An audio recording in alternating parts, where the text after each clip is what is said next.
Bonsoir à tous et bienvenue pour ce nouveau numéro de la saison 5 de French Big Ballers. Premier numéro de l'année civile, c'est donc l'occasion pour moi de vous souhaiter une bonne et heureuse année de la part de l'ensemble de l'équipe. Qui dit fête de fin d'année, dit indigestion, ainsi pour des soucis gastriques majeurs ou pour des raisons personnelles, je vous laisse deviner, nous ne serons que deux pour se lamenter ce soir. Il est devenu le fan numéro un de Thomas Bryant dans sa région et essaye de refiler le maillot de Russell Westbrook que lui a offert son oncle qui le déteste. Nas est avec moi ce soir. Comment ça va, Nas? Salut Clem, salut à tous, bonne année à tous, meilleurs vœux, la santé, la prospérité pour vous, pour vos proches.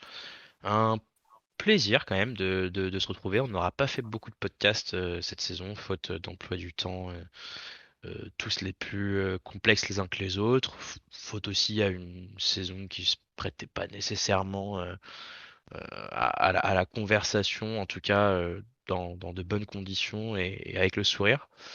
Mais bon, ça nous fait aussi plaisir d'être là. C'est un podcast qui a pas mal été demandé, qui est pas mal attendu, et c'est parti. C'est vrai que ça remonte un petit peu, puisque Nas, la dernière fois qu'on s'était retrouvé pour un podcast, on avait pu, avec notre invité spécial, se mouiller sur l'exercice 2022-2023 de ces Lakers, qu'on qualifiait de déséquilibré sur le papier. On prévoyait d'ailleurs un résultat, enfin, du moins un bilan guère reluisant. On vient d'atteindre les 41 matchs de la saison. Est-ce qu'on peut dire que tout s'est déroulé comme sur des roulettes, Nas? Bah écoute, ouais, enfin, c'est intéressant le mot déséquilibré qu'on avait évoqué en début de saison. En fin de compte, on était assez proche de la vérité. Ceci dit, c'était pas le truc le plus facile, le truc le plus difficile, pardon, à découvrir et à planifier. Mais bon, oui, on a eu juste. On a eu juste. On avait une équipe qui était déséquilibrée. On l'a senti à beaucoup de moments dans la saison. Et tu sais, c'est dans ces équipes déséquilibrées que finalement tu ne sais pas qui est le véritable fautif, et du coup tout le monde, chaque personne est fautive les unes après les autres. Donc il y a eu des moments où ça a été certains joueurs spécifiquement, notamment LeBron qu'on trouvait un peu trop en dedans en début de saison, puis après ça a été Westbrook, et puis ça a été Beverley, et puis ça a été Nunn, et puis ça a été le coach. Euh, Bien évidemment, ça aura aussi été Pelinka, puisque c'est quand même le principal artisan de cet effectif avec lequel on essaie de faire la compétition aujourd'hui. Mais oui, les équipes déséquilibrées elles se caractérisent souvent par euh, la difficulté à déterminer quel est vraiment le problème, parce qu'en fait le problème est tellement profond et tellement complexe que c'est difficile de se focaliser sur uniquement une chose ou deux qui ne fonctionnent pas. En effet.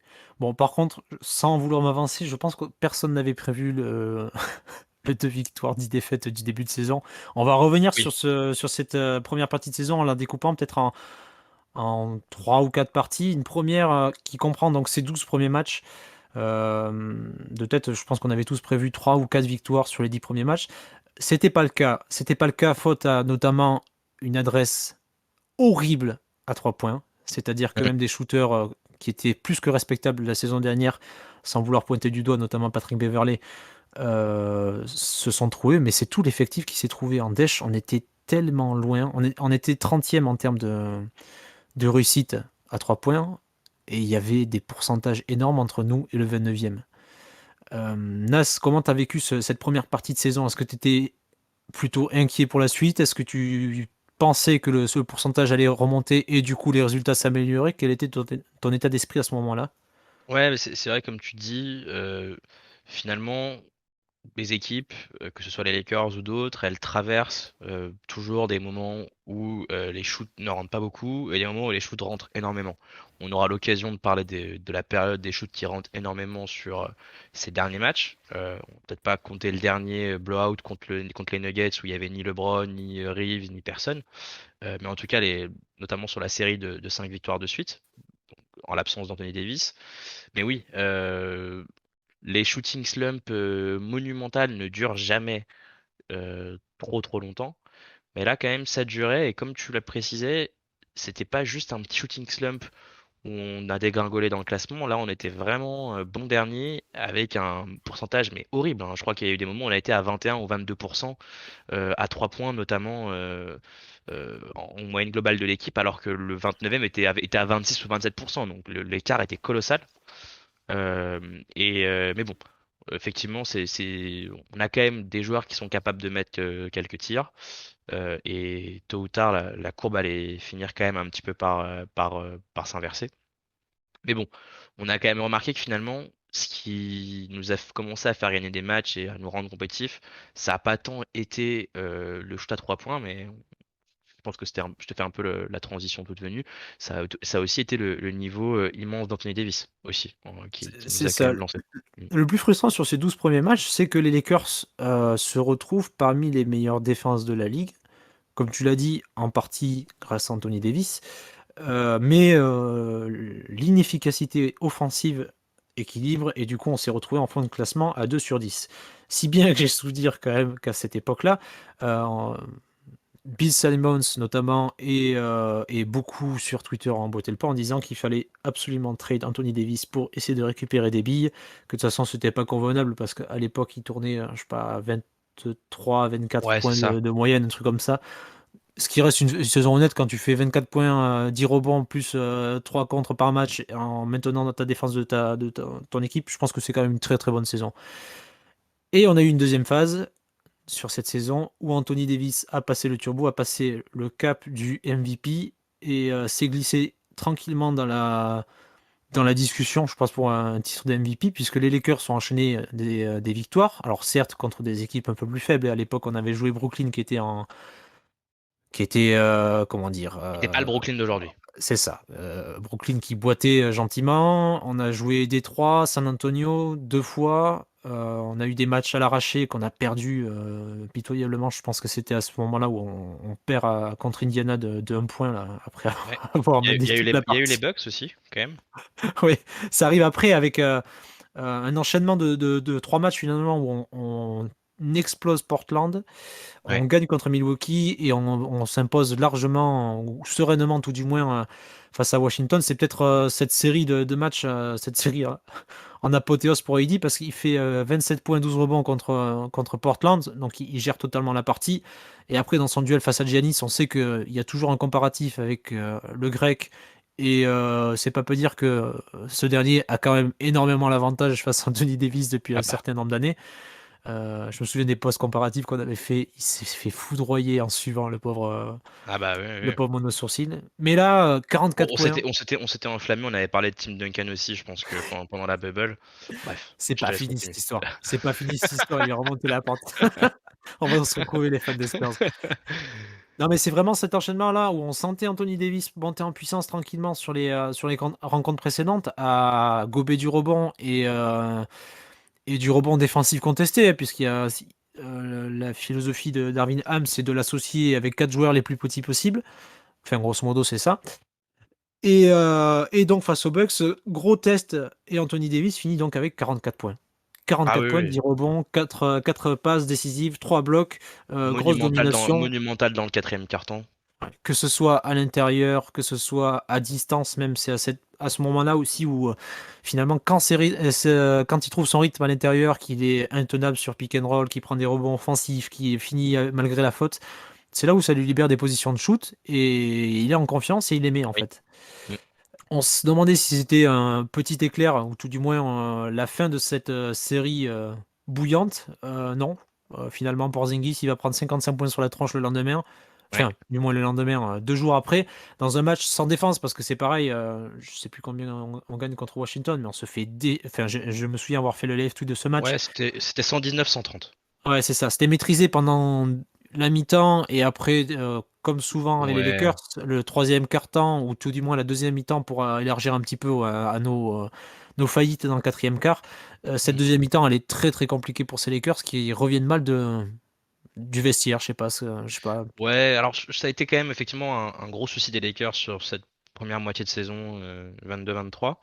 Bon, contre Washington, honnêtement, j'étais devant le match aussi et à aucun moment je me suis dit, bon, les Wizards ils vont faire le braquage et ils vont y arriver. Je trouvais globalement ils maîtrisaient. Il y a des moments effectivement où l'écart fondait. Mais tu sentais que, tu vois, si AD appuyait sur l'accélérateur, ne serait-ce qu'un tout petit peu, il allait piétiner Porzingis, Gafford, Kuzma et qui tu veux. En fin de compte, en fait, les Wizards n'avaient vraiment personne à mettre sur lui. Euh, Moi, je dirais plutôt, franchement, mais après, je vais peut-être être dur avec les Wizards, mais je dirais plutôt que Porzingis a fait son petit stat padding en fin de compte sur ce match qu'il avait très bien démarré et qu'il avait moins bien fini, je trouvais. Mais enfin, moi, pour moi, les deux victoires pour le coup, Milwaukee et Wizards, on, on les méritait. Elles étaient à l'extérieur, elles étaient pas évidentes et je trouvais que c'était des matchs qu'on a maîtrisés. On n'en a pas maîtrisé les tonnes cette saison enfin les Bucks, on les a pas vraiment maîtrisés. Je dirais qu'on a plutôt été meilleur qu'eux sur tout un match, ce qui en soi est pas rien non plus contre les Bucks. Mais moi, j'ai trouvé que les Wizards, quand même, on avait maîtrisé notre sujet. Ouais, ouais, mais en fait, pour le coup, moi, j'avais encore le traumatisme de, comme je le disais, Ouais. 3 matchs avant, le match contre Ah bah Indiana où oui, tu oui, oui. domines de la tête et des épaules et tu perds.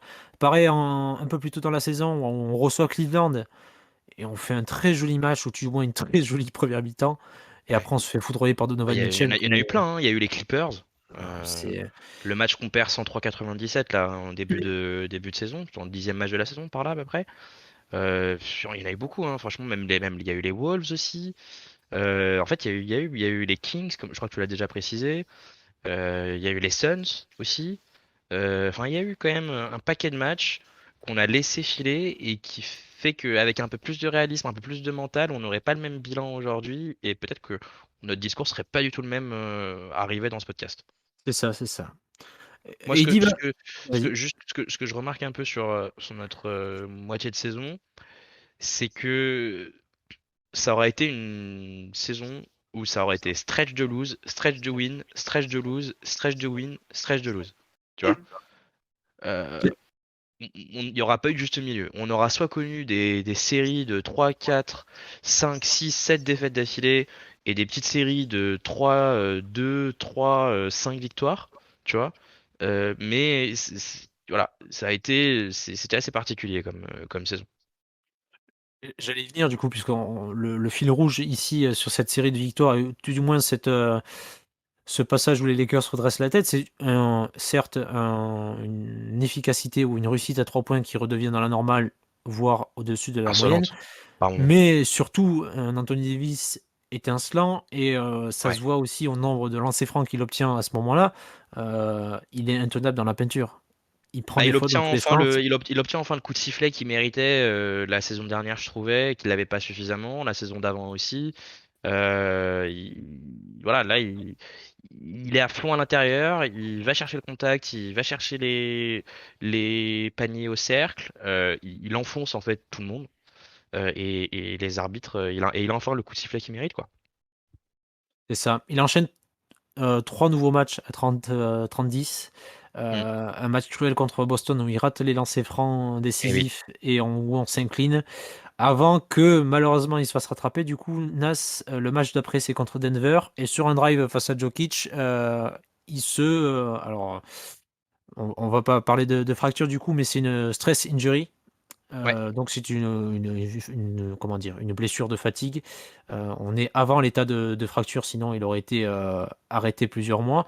Une ouais. incertitude de ce côté-là, et on enchaîne, voilà, comme tu disais tout à l'heure, on repart sur une série de défaites. On gagne contre Washington et contre Denver, mais on repart sur 4 défaites enchaînées avec, pareil, une défaite pitoyable contre Charlotte. Ouais, ouais, elle, je pense que c'était la pire. Je sais pas si peut-être, ouais, elle était vraiment bien moche quand même, hein. Celle-ci était bien J'ai, moche contre une équipe, mais calamiteuse des Hornets quoi en plus. Euh, ouais, Avec ouais, un Lamelo qui revenait à peine, ouais, une équipe, mais vraiment, mais putain, en plus, le pire, c'est que c'est moi qui ai fait les live tweets. J'étais au fin fond de la Laponie, je me suis levé le matin juste pour faire ça. J'étais putain, dégoûté. putain, tu m'étonnes, tu m'étonnes. C'est pareil, le match d'après, première mi-temps étincelante contre Dallas, bien aidé par la manque de Ouais, réussite des ouais, Mavericks. ouais. C'était Et, Jokic, pardon, Doncic qui essayait de porter son équipe de cutéreux, qui n'y arrivait pas, qui c'était pas suffisant. Jokic bien pris d'ailleurs en défense en première mi-temps. Et puis Jokic, pourquoi j'arrête pas de dire Jokic? Doncic, il est arrivé. Donc Doncic qui bien pris au début du match et puis qui petit à petit se met en confiance et finit par nous piétiner en fait totalement. ce troisième quart. Ouais. effroyable où les Lakers se trouvent totalement et Doncic n'a juste qu'à faire le bon choix. On prend 51 points, c'est Le, ça, sur le troisième quart-temps contre les ouais, Mavericks? ouais. Ouais. Le bon choix, le même choix à chaque fois, c'est-à-dire mais on a enchaîné. Alors, à part dans le troisième quart-temps, il fume en un contre un tout le monde, et dans le deuxième, enfin dans le quatrième quart-temps, pardon, excuse-moi, il gère à chaque fois la même aide qui vient du même endroit, donc il a Mm, juste à décaler, le ballon arrive dans le corner d'en face, 3 points. mm. Corner d'en Ouais, c'est face, ça. 3 points. C'était d'une répétition assez chirurgicale et agaçante au possible. On pensait les Lakers bien partis pour sombrer dans le fin fond du classement. Faut dire qu'après cette défaite face à Charlotte, il n'y avait pas d'autre issue. Et finalement, on remonte la Si, pente. si je peux me permettre quand même, Clem, je trouve qu'on est revenir une petite minute ou deux sur la blessure, la stress injury d'AD, parce que pour moi cette stress injury d'AD est tout sauf un hasard. Euh, on a eu un Anthony Davis euh, qui a honnêtement dû fournir plus d'efforts que n'importe quel autre superstar de la ligue à ce moment-là. Et par effort, j'entends tant en défense qu'en attaque. Parce qu'il était effectivement monstrueux en attaque. Ça, une réussite folle, plus de 60% au tir, les lancers francs rentraient, même les trois points pendant un temps commençaient à rentrer, ça allait bien pour lui, mais en défense, il était monumental et parfois malheureusement trop seul. Et on a eu une défense aux abonnés absentes. On parlait tout à l'heure de déséquilibre dans le roster. Je pense que cette stress injury, elle est due au fait que 34 minutes d'Anthony Davis, c'est pas 34 minutes de Giannis Antetokounmpo ni de Joel Embiid en matière de resting et d'efforts à fournir continuels pour maintenir en fait les Lakers à flot pendant un match de basket quoi. Ça, surtout quand tu regardes les parties qu'ils jouaient juste avant. Bon, ils jouaient à 46 minutes après Oui, prolongation à oui, oui, en plus Boston. c'est pour ça que je dis ça, ouais, absolument. Et à part les blowouts, le dernier blowout c'était Portland, donc tac, tac, tac, tac, c'était 15 jours avant. Il a finalement pas de repos. Il a une blessure contre Cleveland et il est absent contre Toronto, mais c'est tout quoi. Ouais, C'est toujours au-dessus de 35 minutes, voire 46 comme on avait dit après prolongation à Boston. c'est ça, et avec une très haute intensité. Et infliger ça à un joueur qui de base est assez fragile. On n'en a pas beaucoup reparlé parce que la saison avance vite, tout va très vite en NBA, il y a un match tous les 3 jours et et voilà, il faut être à jour et pas s'arrêter. Mais tu peux quand même un petit peu questionner aussi le management du coach, notamment par rapport à Idi. Est-ce qu'il aurait pas dû essayer de taffer un peu la défense différemment pour que AD puisse un peu plus se reposer et essayer des trucs? Plutôt que de se dire j'ai le totem Anthony Davis, je sais qu'il défend comme un Depoy, je sais qu'il attaque comme un MVP, c'est parti, je le mets et je le fais et je brûle tout. Et d'ailleurs, la même question peut se poser un peu aussi pour LeBron, euh, un peu plus dans la suite du coup de la saison, mais c'est un autre sujet. Mais je sais pas, je suis un peu sceptique sur l'utilisation par Darvin Ham de AD et LeBron. Est-ce qu'ils se sent obligés de faire ça parce que le roster est vraiment trop faible et il a peur de se prendre un éclat si l'un ou l'autre joue moins ou qu'il en prend soin?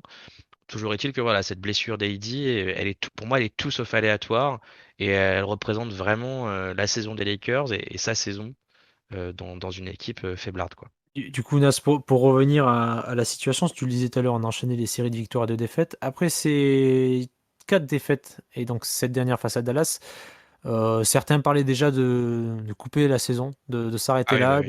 de reposer Eddie toute la saison, enfin, sans savoir ce qu'il avait non plus, et de ne surtout pas faire de mouvement, ce qui semblait botter le front office et les dirigeants dans les hautes sphères. Oui, LeBron en a décidé autrement. oui, tout à fait.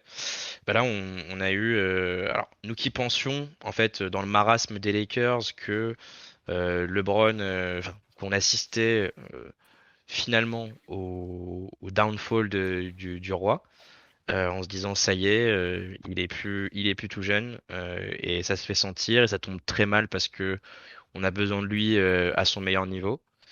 Eh bien, quand tu penses que LeBron est fini, LeBron te rappelle qu'il n'est pas fini. Et bah, qu'est-ce que tu veux que dire? Étincelant. Étincelant. On se retrouve finalement avec un Anthony Davis blessé et une équipe qui, contre toute attente, s'en sort avec un bilan de... Alors, je l'ai plus en tête, c'est quoi? Euh, c'est du 7-5, du 7-6, du 8-6, je sais plus, quelque chose comme ça, le bilan depuis la blessure d'Eddie. Depuis la blessure d'Eddie, on est 1, 2, 3, 4, 5, 6, 7. Ouais, 7 victoires pour 5 défaites. 6 défaites avec celle de Six Denver. défaites. C'est ça, avec celle de Denver, et je la compte quand même, celle-ci. Donc 6 victoires pour 7 victoires pour 6 défaites, avec une série quand même de 5 victoires d'affilée, et un LeBron qui marche sur l'eau, des statistiques, un apport, une production statistique énorme, mais n'a pas du tout l'air d'être de la statistique dans le vide, bien au contraire. Pas du stat padding comme des fois on peut le dire en rigolant sur le King. Le King avait bien décidé à rattraper définitivement et à laisser derrière lui Karim. Mais là, il le fait pour porter l'équipe. Il le fait bien. Et il est littéralement en forme MVP à son tour, en fait, après Anthony Davis. Donc, on se rend compte quand même que cette saison, on aura connu un Anthony Davis immense, avec un LeBron un peu plus en retrait, mais un LeBron intéressant aussi, malgré tout en retrait, parce que il avait psychologiquement en tout cas et même dans les médias délégué cette équipe à Anthony Davis. On voyait quand même que toute l'équipe était à son service. LeBron essayait de le trouver tout le temps, Westbrook aussi, Austin Reeves aussi. Voilà, les coéquipiers d'AD avaient compris que il était juste immense et qu'il fallait lui mettre la balle dans les mains et qu'il allait y arriver. Je me souviens encore de la déclat de LeBron quand AD s'est blessé, qui a dit on va essayer de tenir la forteresse le temps que notre franchise player, notre premier gars, notre première option revienne. C'était quand même assez fort comme déclat. Il en a pas fait des comme ça. Il en a pas fait beaucoup des comme ça depuis qu'il est aux Lakers et depuis qu'AD est arrivé. Et donc LeBron a plus que tenu le fort. Euh, Quand tu vois l'équipe sur le papier, certaines des équipes et de rotation qui ont été alignées et le bilan victoire-défaite, même si évidemment on peut toujours questionner la qualité des équipes qu'on a battues, hein, ça c'est clair et net. Et ben c'est réussi. Et c'est plutôt de pas trop mauvaise augure, puisque on a eu des news plutôt rassurantes sur Anthony Davis. Je sais pas ce que t'en dis, si tu veux rebondir sur tout ça. J'allais les pointer du doigt aussi que LeBron avait pu compter sur deux atouts qu'on n'attendait plus, ou tout du moins au moins un atout qu'on n'attendait plus, à savoir Dennis Schroeder qui s'est un peu réveillé sur Oui, cette partie c'est vrai. cette partie, s'est affirmé en tant que troisième option, puisque la deuxième option c'est Thomas Bryant, Tout à fait. qui est depuis la blessure d'AD, il tourne à 17 points et 10 rebonds grosso modo, à 66% de réussite, 52% à 3 points. Il s'est vraiment affirmé comme une option offensive importante pour les Lakers sur cette deuxième partie de saison. Ouais, À voir si ça sera en 5 titulaires ou en 5 remplaçants, mais toujours est-il qu'il aura des minutes partagées avec LeBron et Eddie sur le terrain, ça me semble évident. ouais. Euh, et Dennis Schroeder qui Pour la trouve, petite histoire. dans la conversation entre les différents admins, on se désole de voir les tirs à 3 points de Dennis Schroeder qui finissaient 99% trop courts. Oui. Le nombre de 3 points qu'il écrase sur le cercle sans pousser, cette dernière partie de saison tout du moins, lui aussi est au rendez-vous avec son tir à 3 points. Yep. Passe sur les satisfactions et les déceptions de ce début de saison, ou est-ce que tu Ouais. veux qu'on Ouais, ouais. passe ouais. Du coup, on fait quoi? On fait une à deux satisfactions chacun, c'est ça? Ouais, c'est ça. On va se faire Allez, ben, une à deux satisfactions. C'est parti. allez, je te laisse commencer. Honneur à toi. Ok. Et ben, moi, première satisfaction, j'imagine que je vais te la piquer, mais c'est pas grave. Notre cher Austin Reeves, qui confirme en saison sophomore qu'il est. Je te laisse Max Christie, du coup, je suis sympa. Qui confirme avec sa saison sophomore qu'il est plus que jamais un role player, au moins en puissance, pour une équipe qui veut gagner des matchs de basket, qui veut avoir des ambitions. Tout le monde, effectivement, bon, peut-être qu'il en souffre un petit peu des comparaisons avec Caruso, mais on se rend compte qu'en fin de compte, Austin Reeves est un joueur ultra complet. Il n'est peut-être pas le meilleur défenseur de la ligue et voilà, il a encore beaucoup de choses à apprendre. Mais en tout cas, il est très très plaisant à voir attaquer. Il est très très plaisant à voir balle en main. Ça, c'est quelque chose d'assez impressionnant. Enfin, je voyais qu'il avait quand même ce côté un peu bowler, mais il est vraiment impressionnant. En dribble, il embrouille vraiment les adversaires par ses dribbles, quoi. Il est toujours aussi intéressant à la passe, que ce soit sur du drive and kick, sur de la pocket pass, sur de la bounce pass. Franchement, il sait tout faire en termes de passe, ce cher Austin.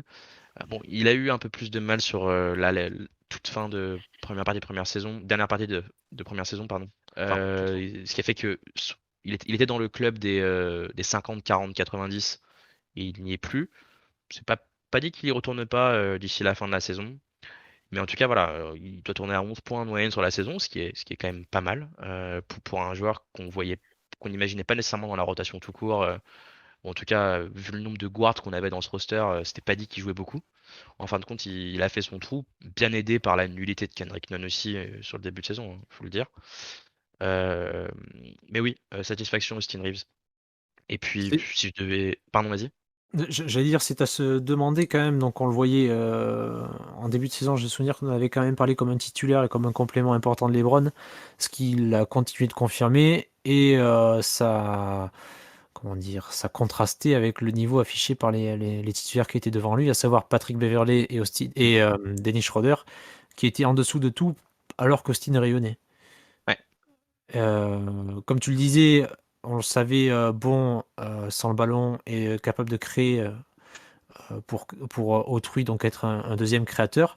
Là où il surprend un peu tout le monde, c'est comme tu le dis, il se crée un petit package de moves et de feintes qui lui permet de finir au cercle malgré son déficit physique, parce que quand tu le compares aux autres NBAers, il est en déficit, même il peut dunker, il n'y a pas de souci. ouais, mais il Euh, a un au- toucher, tu vois, il a des dribbles et c'est ça, hein, ouais. exactement. Mm. Le pourcentage au cercle, donc je parle bien du pourcentage, pas non plus de la difficulté, mais c'est 79% au cercle. Donc Ouais, il y a 96% des joueurs de NBA qui sont moins efficaces au cercle qu'Austin Reeves. Ce ouais. qui est assez impressionnant quand même pour un Ce qui est frère de super ton impressionnant, niveau. carrément. Donc ouais, exactement, joueur complet. Alors je m'emballe peut-être un peu, mais je le trouve meilleur quand il est dans la seconde unit pour l'instant que qu'en titulaire. Enfin, il n'a pas eu des très très bons passages. Je trouve qu'il a eu des meilleurs passages avec la seconde unit qu'avec la première. Ceci dit, il a le niveau pour prétendre à une place dans le 5 de départ. Euh, et puis voilà, donc si je devais donner une deuxième satisfaction sur le pouce, je te laisse, comme j'ai dit, McChristy, je suis sympa. Euh, je vais dire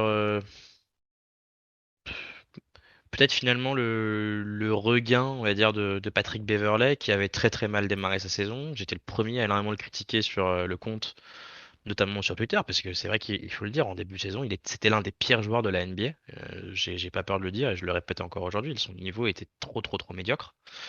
Mais écoute, son pourcentage à 3 points commence à pas mal remonter et finalement il trouve enfin ce rôle un peu naturel qu'on lui avait prédit autour d'un LeBron James.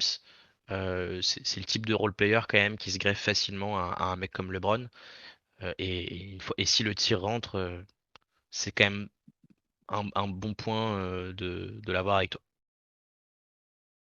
Il y a un truc que j'aimerais voir pour lui, et visiblement ça ne sera pas le cas cette année, c'est de le voir défendre sur les meneurs. Patrick Beverley est notre meilleur défenseur extérieur. Mm. Et on le colle par défaut sur les ailiers parce qu'on n'a pas ce profil-là pour défendre les 3 et les 4. Pour Mm. appuyer ton, ton laïus sur Patrick, sur le dernier mois, c'est 46,2% de réussite à 3 points. Ouais, c'est ça. Du coup, tu m'en laisses 3 là. Eh bah vas-y. Tu m'en laisses 3. On a déjà parlé de Thomas Bryant qui a bien repris. Il avait raté le début de saison parce que blessé à la main. Il n'a pas fait le training camp. Il n'a pas fait la pré-saison. Il a raté le début de saison. Et il a devancé Damian Jones, ou du moins Damian Jones est sorti tout seul de la rotation. Et il continue de performer en étant l'un des joueurs les plus efficaces offensivement parlant. Défensivement, ça restera compliqué, même s'il fait des efforts, il est toujours limité et les joueurs lui marquent sur la tronche. Mais offensivement, il y a quand même des stats assez impressionnantes. C'est le 98, enfin, 98e percentile en transition. Sur le pick and roll, c'est pareil, il est dans le top 5% de la ligue. Pareil sur les cuts, pareil sur le spot-up où il tire, mais de manière impressionnante aussi. Je sais plus le pourcentage qu'il avait à 3 points, mais comme je l'ai dit tout à l'heure, depuis qu'Heidi est absent, c'est 52% à 3 points, sur un échantillon certes très restreint, mais pour un pivot capable de jouer le pick and pop et d'ouvrir des positions et d'ouvrir des lignes de drive pour Russell Westbrook et LeBron James, Ouais. c'est tout bénef. Mm. Demande honorable, c'est pour Lonnie Walker. Lonnie Ok. Walker qu'on avait pris plaisir de pointer du doigt, ou du moins pointer ses limites du doigt, à savoir euh, une irrégularité à 3 points et l'absence de défense, signé pour la taxpayer, d'ailleurs, MLE, on l'avait souligné. C'était un très bon début de saison de Lonnie Walker. Oui. 14 points, 14,7 par match, 45% de réussite, 38% à 3 points.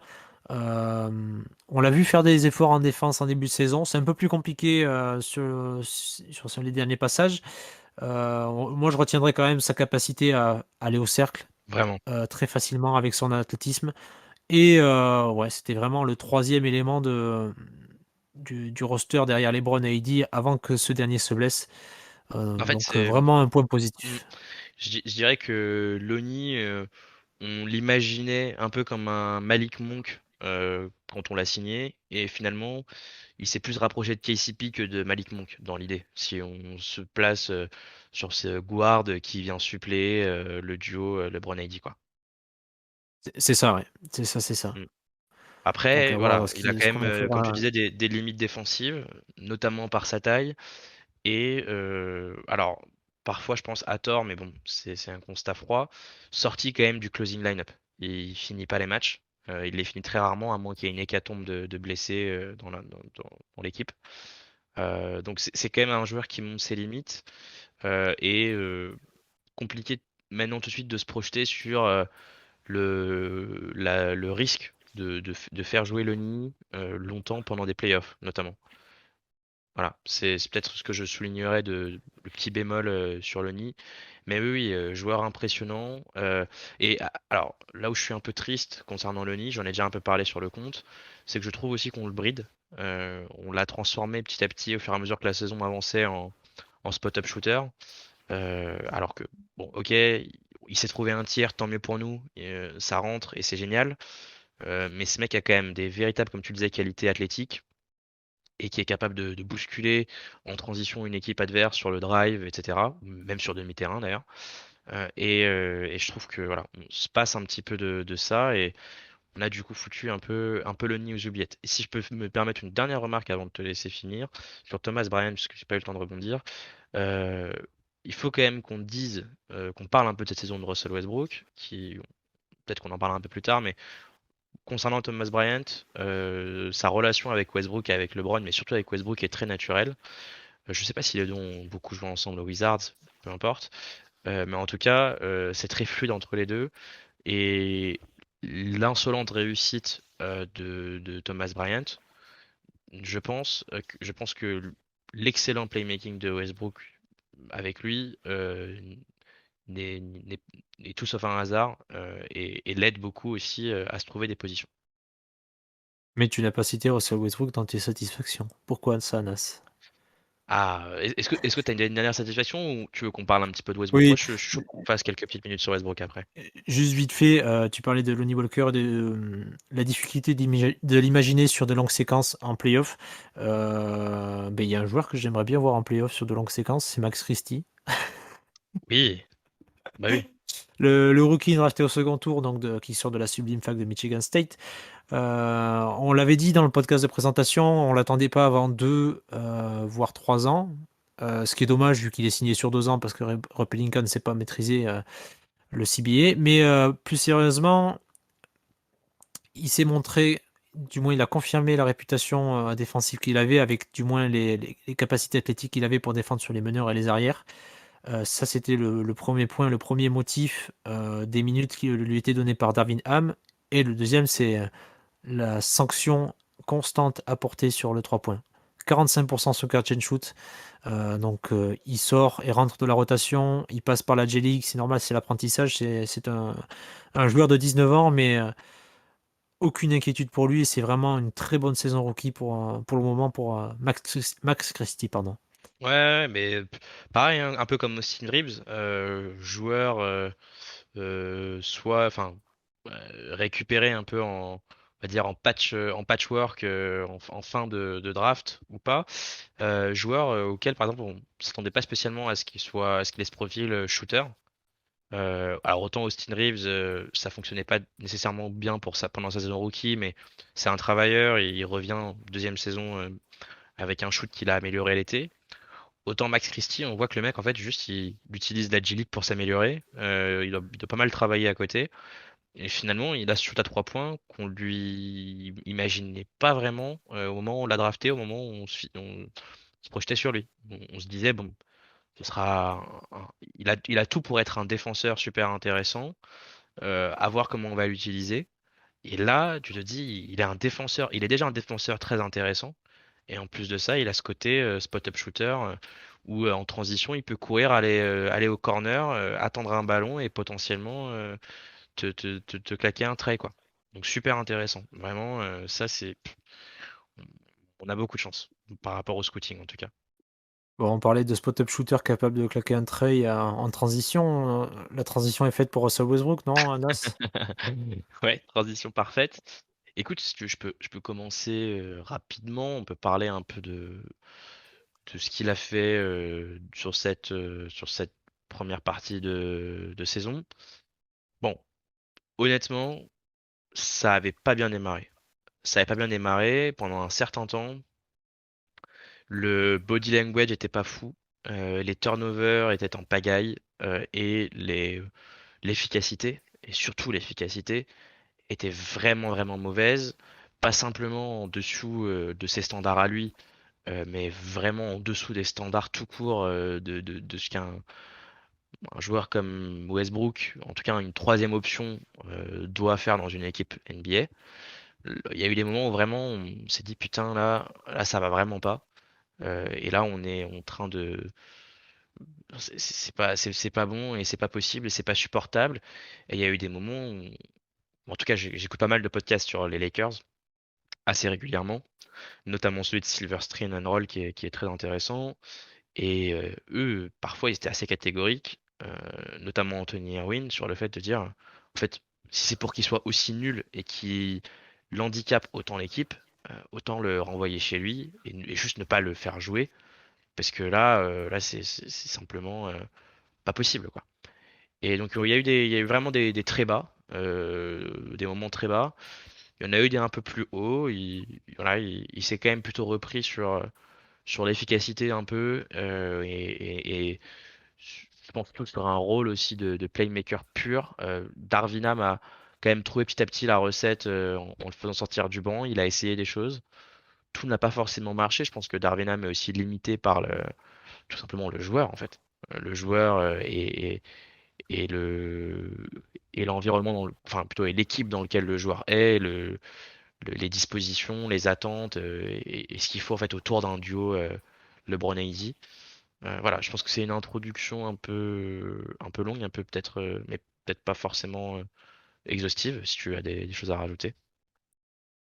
Non, comme toi, en fait, ça ne fait partie ni des satisfactions ni des déceptions, Voilà. sur ce début de saison.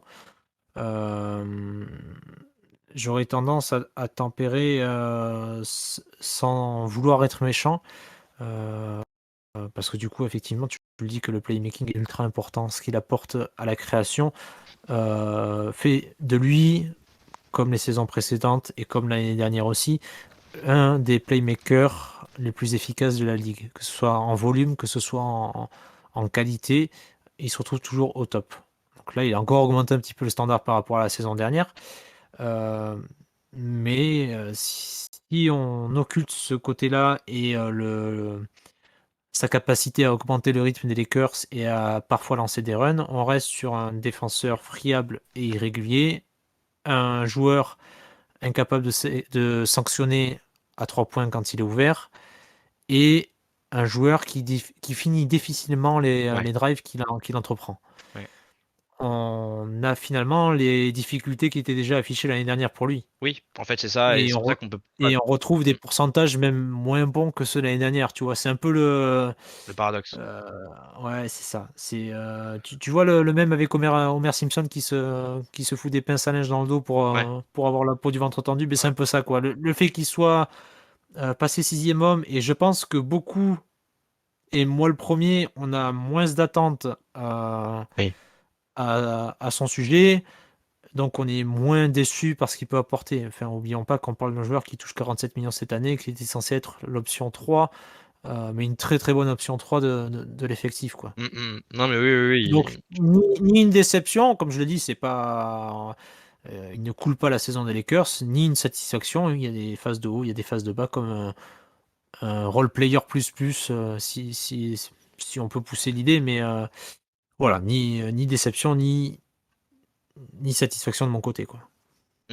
Non, il aura quand même eu des éclats avec des matchs assez costauds quand même, où tu arrives à sortir. Enfin, je veux dire, il faut quand même souligner quand un mec arrive à sortir 15 assists avec peu de turnovers en sortie de banc. Tu vois, c'est quand même pas des performances que tu vois tous les jours et ça montre quand même que il lui reste certaines qualités sur lesquelles il est vraiment excellent. Mais enfin, malheureusement, et comme c'est vrai que c'est compliqué de tout lui imputer, on est victime, malgré lui, de ses défauts, parce que ses qualités ne sont pas celles dont on a besoin de manière primaire, et ses défauts, malheureusement, s'inscrivent dans des secteurs et des domaines où on a de forts manques et de forts besoins. Donc en fait, voilà, il comble pas vraiment nos énormes points faibles. Et c'est un peu ce qui est problématique. Je pense qu'on va parler un peu potentiellement de trade, puisque là, on se rapproche petit à petit de la trade deadline. C'est peut-être l'introduction toute trouvée à la suite de notre podcast, mais voilà. Moi, je pense toujours, et je pense que c'est pareil pour toi, Clément, et pareil pour une bonne partie de la fanbase, que cette équipe a besoin de se séparer de Westbrook contre d'autres joueurs et un package pour pouvoir vraiment augmenter le potentiel final de cette équipe et qu'elle puisse lui laisser une véritable chance d'aller loin et de potentiellement essayer d'être le trouble fait en playoff en avril. Ouais, allons-y du coup, puisqu'on avait prévu une partie pour parler de cette deuxième partie de saison, Mm. euh, une section pour parler de cette deuxième partie de saison, et qu'est-ce qu'on pouvait prévoir pour les Lakers et qu'est-ce qui pouvait être envisageable pour améliorer ce résultat. Comme tu l'as dit, ce qui semble le plus évident, ça va être un trade pour augmenter le plafond de cette équipe.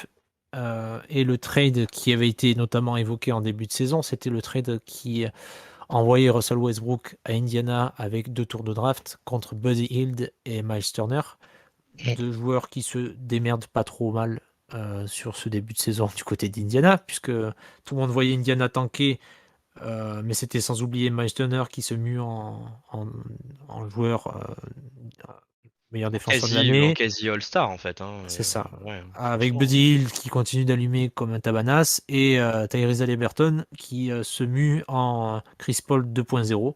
c'est ça. Euh, Actuellement, les Lakers ne semblent pas prêts à bouger. La deadline est encore loin, elle est dans un mois, mais actuellement, les Lakers ne semblent pas prêts à bouger ces 2 tours de draft pour ces joueurs cités, mais espèrent toujours que Zach LaVine, Bradley Beal ou autres seront libres. Pourquoi pas Damian Lillard? On peut toujours rêver que Damian Lillard s'en aille de Portland et qu'il vienne signer pour un tour de draft et un second tour protégé top 55, parce qu'on ne donnera pas plus, évidemment. Oui, et puis sachant qu'en plus Rudy a été échangé pour 5 ou 7 tours, 5 ou 7 premiers tours là, il n'y a pas si C'est longtemps. ça. Donc, voilà. Mm. Moi, ce que j'ai du mal avec le narratif, en fait, depuis le début de la saison, on va retomber sur les mêmes choses où on va se plaindre du front office. Euh, mais on a un deal en début de saison avec 2 joueurs qu'on sait, euh, un, très bon, et 2 complémentaires avec tes 2 stars. Tu décides de ne Oui, pas faire le deal en amont du training camp et en amont de la saison, même avant de même faire ton roster. Tu décides de ne pas faire le deal en te disant, bon, on va peut-être regarder plus tard si on peut les changer pour moins. Je pense que c'était l'objectif premier. Mm. Sauf que si Russell Westbrook euh, jouit peut-être d'une toute petite meilleure cote parce qu'il a accepté le statut de sixième homme et parce que son contrat expirant euh, est en cours. Finalement, la saison a avancé, donc son contrat aspirant est en cours. À la fin de la saison, il est free agent, donc ça te dégage du cap space normalement, où il sort de tes comptes. Ben, la valeur de Buddy Hield et de Miles Turner a aussi augmenté. Mm. Miles Turner est free agent à la fin de la saison, certes, mais Buddy Hield lui aussi Non. avance et son contrat devient valuable, d'autant plus que la saison prochaine, il touchera moins que cette saison-là. Il a un contrat dégressif. Je crois qu'il touche 22 millions cette saison, il touchera 18 millions l'année prochaine ou quelque chose comme ça.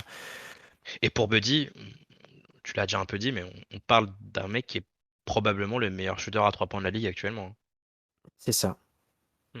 Actuellement, qui peuvent lui tenir tête à 3 points, il y a Steph Curry, Damian Lillard, peut-être Anthony Simons, mais voilà, c'est Ouais, on en parle d'un termes, mec en termes de volume et on parle d'un mec d'efficacité. qui tire 9 3 points par match. Donc je pense que ça doit être le plus haut volume de la ligue, à mon avis, même devant Curry. euh, pour du 42,6% en moyenne, quoi. C'est juste insolent. Et puis avec les highlights là où t'as le tip-off, il récupère t'as le tip-off, il récupère la balle, il a 3 points sans même regarder le panier, et sans même regarder ses pieds, sans même regarder la balle, juste il a la balle, il tire, paf, record enfin le 3 points inscrit le plus rapide depuis je sais pas quand, depuis Mathusalem, tu vois. Enfin, on est passé à côté de ce type de mec. Alors qu'aujourd'hui, on a. Mais tu peux aussi te dire que le deal est peut-être encore sur la table, c'est-à-dire que euh, même en début de saison, après que la saison ait débuté, on disait que Indiana était toujours prêt à trader Miles Turner et Buddy Oui, Hield c'est et que vrai. s'il y avait eu 2 picks sur la table, le deal aurait été fait. Sauf qu'au fur et à mesure que la saison avance, les Lakers essayent de dire bah, on verra peut-être au bout de 20 matchs, puis après on verra le 15 décembre, puis on verra en Mm. janvier, euh, tout en gardant une ligne continue en disant ben, on tradera ces 2 tours de draft contre une superstar, parce que c'est bien connu que toute franchise pardon, qui a une superstar à vendre le cédera contre 2 pauvres tours de draft. C'est ça. Et l'autre argument, c'était que on va pas, comment dire, on va pas tenter le diable et trader des assets très importants dans la construction des Lakers, puisque comme tout le monde le sait, Los Angeles, notamment depuis les 25 dernières années, se construit par la draft. Et on va pas trader ces 2 tours de draft pour espérer augmenter un petit peu le niveau des Lakers cette saison, alors qu'en plus, on aura du cap space cet été. C'est Sachant ça. que il y a 2 arguments ou 2 contre-arguments de ce côté-là, c'est que le cap space qu'on aura cet été euh, est moins important que les salaires qui vont partir. C'est-à-dire que Russell Westbrook va partir, Pat Beverley peut partir, en tout cas il sera free agent, Kendrick Nunn sera free agent aussi, mais au final les Lakers n'auront que 33 millions à utiliser. 33 millions, c'est même pas un contrat max dans la NBA actuelle pour des joueurs qui seront à 7 ou 8 ans d'expérience. Donc, comme je le disais tout à l'heure sur le compte, je l'ai dit plusieurs fois depuis le début, si Kyrie Irving touche le max, on peut pas lui offrir. C'est ça. C'est Donc ça. tu prends des role players de très haut niveau euh, à des salaires de 25 voire 30 millions l'année et tu retombes sur quelque chose de ta situation initiale, c'est-à-dire que tu as LeBron, Anthony Davis, un role player supplémentaire et après il te reste des miettes pour accompagner tout ça. Donc quand je dis role player plus, c'est Gary Trent Jr., c'est Miles Turner, là aussi. Euh, donc finalement, ton cap space de 35 millions, il veut rien dire. Tu as Ouais. 8 joueurs à signer cet été, tu as 35 millions à offrir sur un gros joueur, tu as une petite exception supplémentaire, tu as environ 6 millions à offrir sur un joueur secondaire, et après, tu que des contrats minimum. Mm. Et c'est aussi dire qu'il faudra abandonner Lonnie Walker dans l'affaire. C'est ça. Alors que là, tu pourrais récupérer Buddy Hield, à qui il restera un an de contrat, et Miles Turner que tu devras prolonger cet été, mais pour l'instant, il n'y a pas de raison de ne pas vouloir le prolonger. Je veux dire. Puis d'ailleurs, on peut même voir le verre à moitié plein et se dire que ce serait plutôt une bonne nouvelle de prolonger un mec comme Miles Turner qui finalement reste assez jeune et très performant, quoi.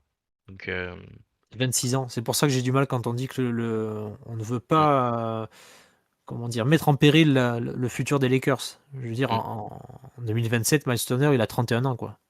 Voilà, c'est ça. C'est Et ça. en pleine force de l'âge. Donc j'entends le côté peut-être injury prone, ou tout du moins il y a 3 ou 4 saisons où il enchaînait les blessures. Les saisons précédentes, Indiana l'a laissé offrir volontairement pour sacrifier le bilan de Oui, l'équipe, bien sûr. mais ça se limite à ça, quoi. Mm. Alors que comme on le dit, si tu fais ton deal et que tu récupères Buddy Hield et Miles Turner, ça t'apporte sur cette saison, mais ça te permet aussi de rester au-dessus du cap, donc tu peux prolonger Miles Turner parce que tu as les droits. Tu as toujours une mid-level exception qui est plus intéressante que l'exception si tu descends sous le cap, puisqu'elle sera à environ 11 millions.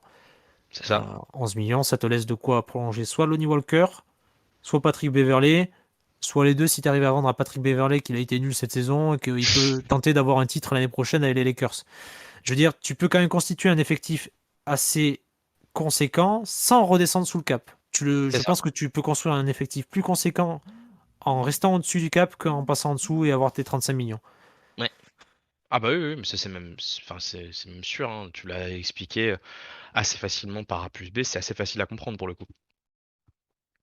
Qu'est-ce qui va se passer du coup là, sur cette trade deadline? Est-ce qu'on Ah, va pas bouger? Est-ce qu'on va bouger pour aller signer Cam Reddish et contre deux tours, contre deux second tours de draft pour dire on a bougé enfin et qu'on a fait le move qui va nous faire passer dans la catégorie des prétendants au titre ou pas?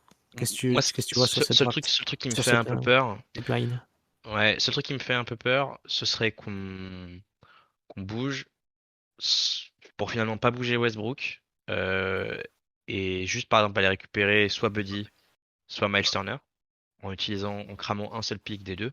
Du coup, en fait, j'ai peur qu'on n'aille pas au bout des choses et qu'on se retrouve enfin, avoir un Pelinka qui fasse des compromis et avoir une équipe qui finisse par nous décevoir malgré un trade euh, qui ne serait pas le bon. Voilà. Alors, je tombais sur un article tout à l'heure, je sais même plus si c'est Mark Stein ou Eric Pincus qui en parlait, qui évoquait la possibilité que les Lakers aillent chercher Buddy Hield contre Kendrickton, Pat Beverley et un tour de draft. Oui, Il suggérait que ça serait peut-être suffisant pour lui, euh, sans doute, mais là aussi tu résous pas tes problèmes, c'est-à-dire que tu traites Pat Beverley qui a un profil friendly sans être un shooter élite comme les Buddy Hield, on est d'accord, hein. Mais en fait tu dépouilles Pierre pour habiller Paul, c'est alors ça. que tu pourrais en effet trader Russell Westbrook pour trouver et un shooter d'élite, mais surtout un pivot capable de défendre le second rideau aussi bien, si ce n'est mieux qu'Anthony Davis, et qui permet à Anthony Davis de défendre au large et de switcher sans avoir la crainte qu'il n'y ait personne de défendre derrière. Parce que c'est un peu ça aujourd'hui. La philosophie défensive des Lakers, c'est AD reste en second rideau, parce que tu sais très bien qu'aucun joueur ne sera capable de faire une aide efficace si jamais AD ne pouvait pas défendre derrière, quoi. Tu vas pas Exactement. demander à Lonnie Walker qui fait 1m95 les bras levés ou à Dennis Schroeder ou à Pat Beverley de venir mettre des contres en second rideau. Si t'as Miles Non, Turner, comme quand il y avait Javel McGee ou Dwight Howard, euh, forcément la défense va être de meilleure qualité et ça permet à Eddie de défendre au large. Et en plus, le jeu offensif de Miles Turner fit parfaitement à ce que Eddie demande. exactement. Bah, en fait, ce serait un peu ce qu'on avait comme ce petit duo AD Gasol qui fonctionnait bien, mais en mille fois mieux, quoi, entre guillemets, puisqu'on avait Voilà, récupéré Margasol avec une détente de plus de 2 centimètres, quoi. voilà, c'est ça. Maria Gasol avec une défense de plus de 2 cm, tout à fait. Et donc, voilà. Ouais, non, mais c'est clair. Euh, enfin, la Twin Tower AD Turner sur le papier, franchement, excusez-moi la vulgarité, mais elle fait bander. Tu débloques, enfin pas tu débloques plutôt, tu règles beaucoup de soucis pour Anthony Davis et ça me permet de rebondir sur la straight injury sur laquelle je suis revenu tout à l'heure. C'est des joueurs comme Miles Turner qui feraient qu'un AD ait pas besoin de se surmener et s'exténuer et se cramer physiquement pour que l'équipe puisse tourner et qu'on puisse gagner des matchs. Voilà. Et bon, normalement, ça devrait sauter aux yeux d'un n'importe quel front office. Euh, Miles Turner, ces matchs, on peut les voir sur le League Pass, hein, ils sont disponibles. Cette saison, il est vraiment, vraiment, vraiment très, très bon. Il nous a en plus fait un appel du pied, quoi. Le mec a pris le risque Ouais. de se manger une prune par la ligue pour dire que il se verrait améliorer qu'il verrait, qu'il sait déjà comment il améliorait les Lakers. Putain, mais je veux dire, mais rarement il faut le faire venir ce mec. Le gars s'est mouillé déjà pour tellement qu'il il est excité à l'idée de ce front de courte LeBron, AD, Turner. Je sais pas ce qu'on attend, honnêtement. J'espère que le deal est encore sur la table. Moi, c'est ma seule crainte.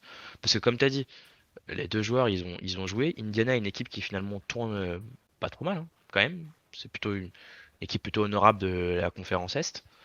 Euh, et les deux joueurs sont là.